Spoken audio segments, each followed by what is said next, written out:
King Von wasn't just wild in the streets, brought that same energy with him behind bars in jail. Respect isn't handed out, it's taken, and Von made sure everyone knew his name, from fighting rivals to nearly setting the whole jail on fire. His time inside was full of chaos. He had tense standoffs, pulled crazy stunts, and even the toughest inmates were forced to respect him. It was never quiet when Von was around. These are King Von's most savage and disrespectful moments in jail. His time in Cook County Jail wasn't just about doing time, it was like training. It helped shape him into what many called a certified stepper in the drill scene. But before we get into what he did behind bars, let's go back to how he got locked up in the first place. Back in 2014, Von was at a house party, nothing major, just hanging out, but there were some guys there, including Malcolm Stuckey, who kept giving him dirty looks. Von knew he was outnumbered, so he made a smart move, left and picked up backup, his friend Big Mike. About 45 minutes later, Von and Big Mike came back. They didn't pull up in front of the house, they slid into a nearby alley and approached quietly outside the house. Malcolm and two others were sitting on the porch. That's when it all went down. Von and Mike opened fire. Malcolm and his friend tried to run, but they were hit. The third guy was also shot while trying to get inside. All three were seriously injured. Malcolm was hit in the head and later died. Von and Mike took off, but police were on it fast. They found over 20 shell casings, and within days, both were arrested. When police questioned them, Big Mike folded, admitted to shooting, and said he fired 15 to 16 shots, but Von stayed quiet. He didn't say a word. Both were charged with first-degree murder and 2 counts of attempted murder. No bail. Their lives were on the line. Even behind bars, Von didn't back down. He kept moving the same way he did in the streets. One day, everything popped off in the jail bullpen. It started like any regular day, crowded holding area, people waiting around, tension in the air. Then Von spotted an Opus 051 Freaky. The energy in the room instantly changed. Somehow, Von slipped out of his handcuffs like it was nothing. Freaky noticed, but it was too late. He tried to move through the crowd and hide behind other inmates, but Von was already on him. A few more guys jumped in to back Von up, and the whole place exploded, fists flying, people yelling. It was total chaos until the guards rushed in and shut it down. What really shocked people wasn't just the fight, it was how Von got out of the cuffs. Even the correctional officers were confused. No one could figure out how he did it so fast and so smooth. See your wrist? You could even see that he was cuffed, correct? Because you can see the marks from the cuffs on his arm. How'd you get out of your cuffs? How'd you get out of your cuffs? You don't want it. How'd you get out of your cuffs? Thought I was still in there. You thought you were still in them? Are you double jointed? I'm just asking. I'm not gonna put a case on you or nothing. I just want to know, man. No, I just got you down. Shit, I'm on swing. See my hand, little. Because you got little hands? I'm just asking. Mid FGO Delano. Well, they're on there, good. You go wrong, Delano. Not UFTO. Hey, give me 21 and 6526.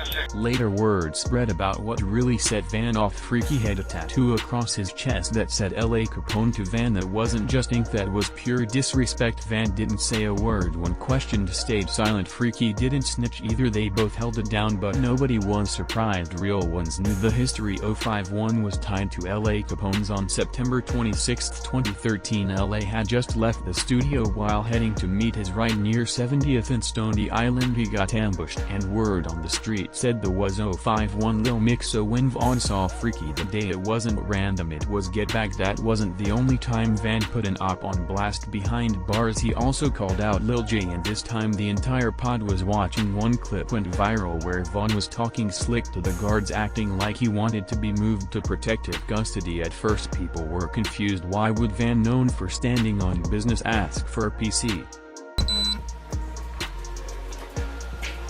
Them my pictures? What's Ackerman doing? Bro, could you please get my picture from that man?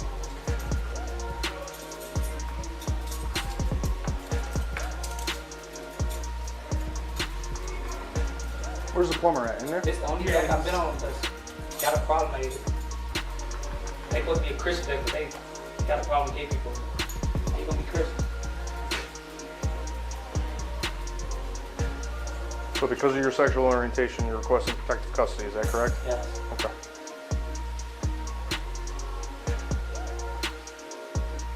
I get along with, the straight people and then problem with the others. They got a problem with me. I don't never start them. Okay. I'm not mad at you.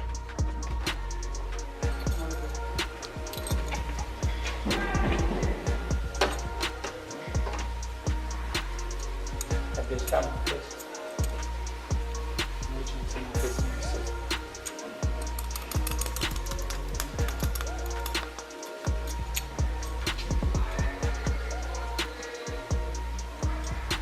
Bye, Lil Josh.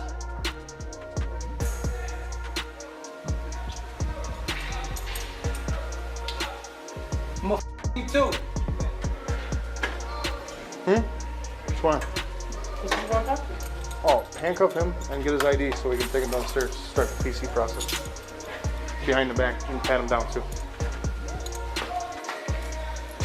From 3:30 to 3:50 things took a turn at first. It looked like Vaughn was scared, asking the guards to move him, but then the truth came out. It wasn't fear, it was strategy. Vaughn didn't want to be put anywhere near Lil J, someone he thought was an embarrassment to the streets. Word inside was that Lil J had been acting real suspicious while locked up, and when Vaughn heard that J was in protective custody, he made it clear he didn't want to be around that type of energy. It wasn't about being scared, it was about principle. When the guards tried to push the transfer, Vaughn stood his ground. He told them he wasn't going. They said they'd figure it out through classification. Vaughn had already let them know he wasn't backing down. Go in. So when they tie me up and rape me, whoever they do to me, then what? That doesn't happen in protective custody.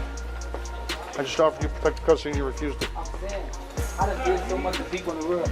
You gotta check my pants on. Y'all got all that shit on the computer. You got jumping going. Sir, that's up to classification to assign you different cells, okay?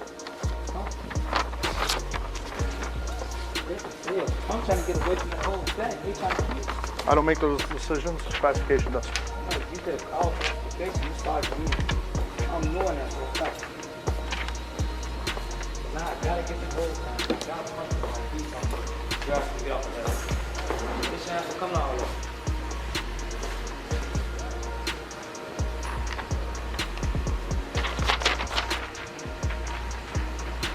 So I gotta get Mace to go or something. Division 9 for radio 877. 877 alert. Talking to you, Sergeant. Stella. Real, like, what's the best way to? The best way to what? Smart To what? Altercation, get away from that. You know the options available to you as a detainee here at the county of Cook in the jail? The options available to you are inmate request forms. You fill those out so they answer accordingly. Okay? If you're having an issue, you fill out the inmate request form, social worker comes, picks them up, and they'll handle it. Okay, that's how you do things. This stuff, ask for PC and refuse a PC, correct. I don't decide where you get housed. Classification does. Classification puts you in that cell on 3E, that's where you stay. You request protective custody, and you refuse protective custody. I'm sorry? And he wasn't the only one keeping distance. Even Lil J's former homie FBG Butter didn't want to be anywhere near him. He went as far as requesting to be moved to the whole solitary just to avoid being on the same tier. Back when Van first called Jay out, not everybody believed it. Lil J denied the rumors heavy. He said it was all lies. Another thing too is people were talking about, some tranny or messing with a guy. Let's clear the air on that too. That's like the number one thing people want to talk about. When I heard that shit, that was the most goofiest shit I ever heard in my life. And I knew it had to come from somebody goofy or something. Don't never play my name like that, man. Never said no gay shit. When I was out, none of that shit. But I do anything with a gay motherfucker. I all the hoes. I ain't got nothing against the gay people. I all the hoes. I love pussy to death. I love it. That shit fool, man. Niggas made that rumor up. Italian Beef and Pepsi made that up, man, trying to clear his name up. Everybody just ran with it. It was a rumor. That's what rumors do. I can't be about that. My know the truth. I know the truth.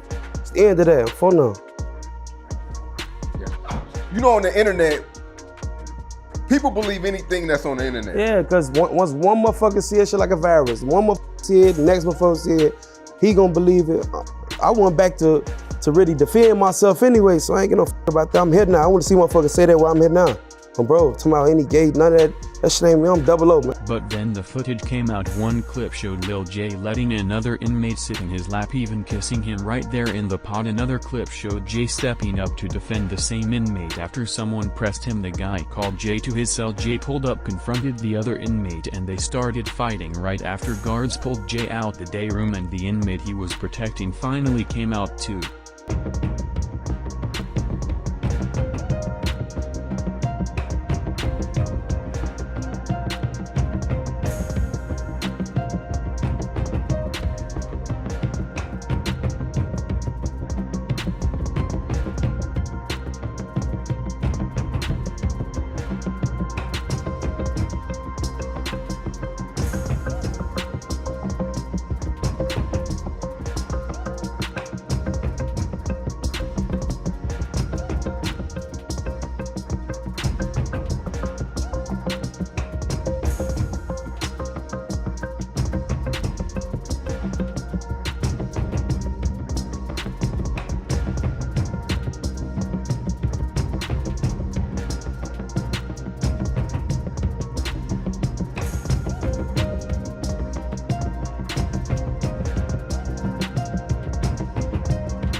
Once those clips hit the internet, everything changed. People started to see that Von had been telling the truth the whole time. Even folks from Lil J's own crew began turning on him. King Yella, who used to be tight with Lil J, even trolled him on Idliv. But Von wasn't just talking, it was about action. If words didn't work, his hands did the talking. A surveillance video from inside Cook County Jail showed Von and his homie pressing someone in the hallway. No talking, no warning. They walked straight up, confronted the guy, and went all in right in front of a correctional officer. But the CO didn't do a thing, just backed off like he already knew what was coming. Von and his guy ran the target from one end of the hallway to the other. The guard still didn't step in, he just moved out the way and let it happen. Eventually, backup arrived. One officer pulled out OC spray. Von tried to wipe it off and keep it moving, but the damage was done. The message had been sent. When they brought Von in for questioning, the officers played it cool, asked why he was posted up in the corner. Von stayed calm,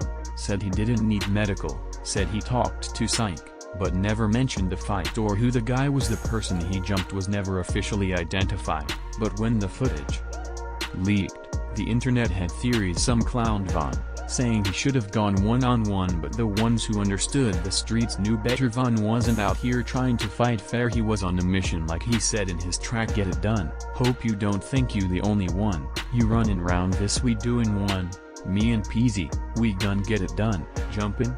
Ain't no one ons. In another clip, Von saw two inmates jumping one of his ops without hesitation. He jumped into swinging on both, but right after, someone tried to catch Von slipping. Von turned around, cracked him with a clean hook, and dropped him cold. Officers rushed in, chased him down, and slammed him to the ground. And it wasn't just inmates. Von even clashed with correctional officers. But the wildest moment? He nearly set the whole jail on fire. On April 15, 2017, Von and a few others set flames inside Cook County Jail, lighting up a room in one of the buildings. The fire started spreading fast, and chaos broke out. Thankfully, it was contained before turning into a full-blown disaster. Still, it showed just how far Von was willing to go. He didn't play by the rules, inside or out.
That wasn't the only time Vaughn made noise in jail. He even got caught popping pills behind bars. As soon as the guards noticed, they moved fast, cuffed him on the spot and threw him in the hole. After 3.5 years of pure chaos, Vaughn's trial finally started. It lasted 5 days, and in the end, he was acquitted and set free. But if Vaughn was wild behind bars, you already knew he'd be 10 times crazier on the outside. He was linked to 7 shootings, with 4 confirmed deaths, and that's just what the feds in the streets could prove. People really started paying attention after the 2012 hit on Lil Jojo. At the time, police had nothing, no arrests, no witnesses, no case. One of Vaughn's biggest rivals was FBG Wooski. Their beef kicked off back in 2014, when Vaughn called Wooski out for a one-on-one fight. Wooski pulled up to O Block shirtless, walking straight into enemy territory. A few older O Block members were around, watching everything go down, but the feds were heavy in the area that day, surveillance everywhere. Nobody wanted to make the first move and catch a case. Still, that moment showed this wasn't just beef, it was real war. Vaughn and Wooski went at it one-on-one, no weapons, just hands. It was raw street energy, but things didn't stay clean for long. Some younger O Block guys jumped in, trying to rush Wooski, and everything got wild real fast. Before it could go any further, police swarmed in and shut it all down. But we used to always fight O Block. Like the last fight I think, we was at my crib and Vaughn called, "Where y'all at? Y'all some y'all ass won't link." So motherfuckers just got the merchant on their dead homie that we wasn't gonna bring none of that. We just gonna link up and fight. It's like me, Wooski, listen. We meet up like 2 blocks away from O Block, a block away and shit. Had a big ass brawl. Everybody wanted King Von though. Beat his ass. Hey, this ass. They wanted to jump. The whole crowd jumping him. They on his ass. Is this when Wooski and Vaughn fought? Yeah. Wooski was the first to run over there towards Vaughn. Like, that's his arch enemy and shit. I hate that. Running right to him. Everybody else. Every motherfucker was just, feel me? Yeah, they had a good little fight. But it ain't last long because motherfuckers wanted to jump him. So they ain't let the fight 1-on-1 and shit. It was a big ass brawl. After that, things got serious between them. Diss tracks started flying, and both sides took shots, sometimes in music, sometimes directly on social media. It wasn't just rap anymore, it was personal. By 2018, the beef hit a new level. Wooski dropped Computers remix, going straight at Vaughn and his whole crew with some disrespectful bars, but Vaughn didn't stay quiet. He clapped back with Crazy Story 2.0, a track that went viral and became one of his biggest hits. Vaughn even spoke about the beef during an Instagram live when someone mentioned Wooski's name in the comments. Vaughn snapped. He claimed he put hands on Wooski and landed clean punches, said there was no question about it. But Wooski had a different story. In a sit-down with Cam Capone, Wooski denied it ever happened. He said Vaughn never touched him and claimed he stood his ground the whole time until the feds broke it up. Somebody, man, and they was telling me about a time when you and Vaughn got in a fight in front of O Block. And I wanted to get your side of that story.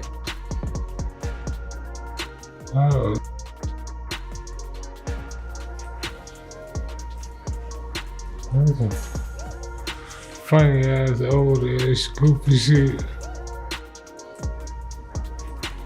When we walked on King Drive and they was standing right there and the police and shit pulled up and they thought they was just gonna stand right there. We got the whooping their ass and shit.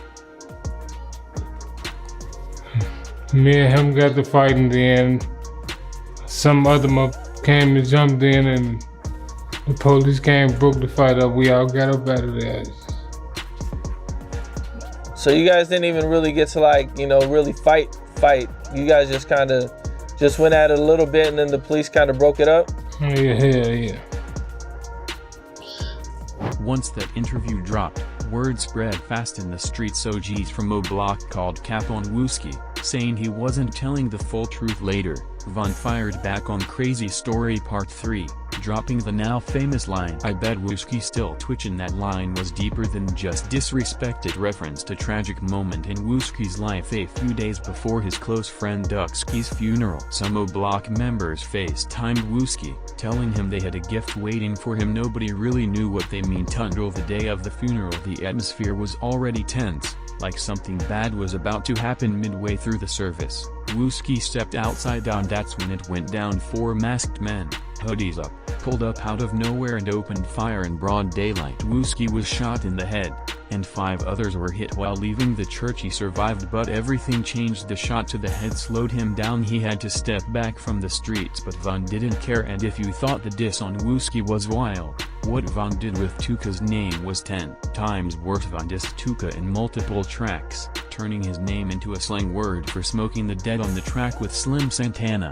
Von rapped, "Caught that boy right by the bus, this his last stop." To some, that sounded like a general dispute in the streets. People believe he was really talking about Lil Mark, Tuka's brother. 2 years after Tuka was killed, Lil Mark was also gunned down at a bus stop on the south side. Witnesses say a car pulled up, someone jumped out, shot him, and then sped off in a minivan. Later that same day, the van was found burned out. A classic getaway move. No prints, no evidence, but Von didn't stop at one diss. In multiple songs, he rapped, "Tuka in my lungs, I say that every time, 'cause he got smoked." That line didn't just go hard, it went viral. Von laughed in interviews, joked about Tuka, and kept dropping bars like it was nothing. People even made compilations of every time Von mocked him. It got so bad that Tuka's mother came out, heartbroken, begging people to stop disrespecting her son.